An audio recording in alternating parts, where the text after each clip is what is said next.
So we moved here in 1979. It was a beautiful old area. You know, across the street was old garden areas for Bob Frank's house. Lots of trees along Guyan Avenue. But it was a beautiful, quiet neighborhood. Lots of friendly neighbors. The realtor before us had alerted a few neighbors to go and welcome us. So we had Mrs. Cotter was the first one to send us a note welcoming us to the Oakwood neighborhood. A builder that wanted to build 500 homes down on the wetlands. And so the community galvanized itself. Mike led the way, and the builder was stopped from building these 500 homes. So it's been a community that when it needs to be active, it gets active. Like when there was Sandy, Guyan Rescue sort of made its way here, started out right here on the corner of my property, and there were police directing traffic with all the people bringing supplies to help people, especially in the Oakwood Beach area, that were affected by the flood. In fact, the man that built my house built 3 other houses here on Amherst, the 3 adjacent.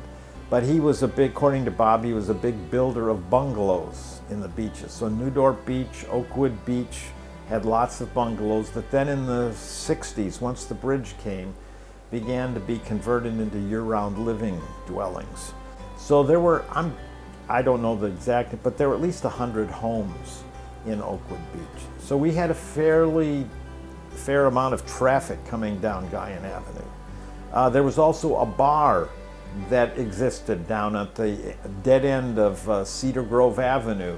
And somewhere in the early 80s, after a few years, it burned. So that stopped the Saturday night traffic.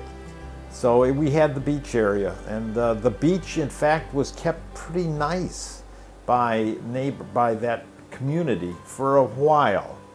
Then it became overwhelming, I think. And fishermen like to fish in Oakwood Beach. When we were looking for houses, were you above or below the boulevard? They certainly don't have flooding problems there. We never had any flooding of any substantial nature until Irene. We had a couple inches of water in our basement. Then Sandy came, and that was the perfect storm for a little mini tsunami in Oakwood. It was amazing. And then Pergament came. So it was the Pergament Shopping Center. And it was really, now it's gone. You know, Kmart's gone, so if you need, some hardware or cheap paint or whatever else, you got to go off to Home Depot somewhere. Or Lowe's. There was just so much convenient shopping. You know, for $8 you could get a haircut for your kids, you know. It was geared towards families.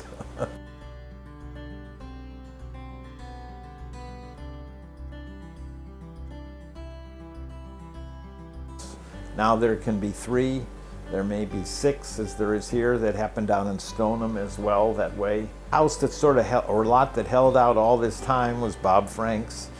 And and our house, yes, our house too, across the street from it.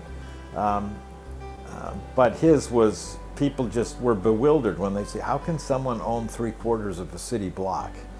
And, you know, his dad got it when they moved in, and he made sure everybody knew that it was not for sale. He wanted to live there, and he wanted to die there. And so he got his wish.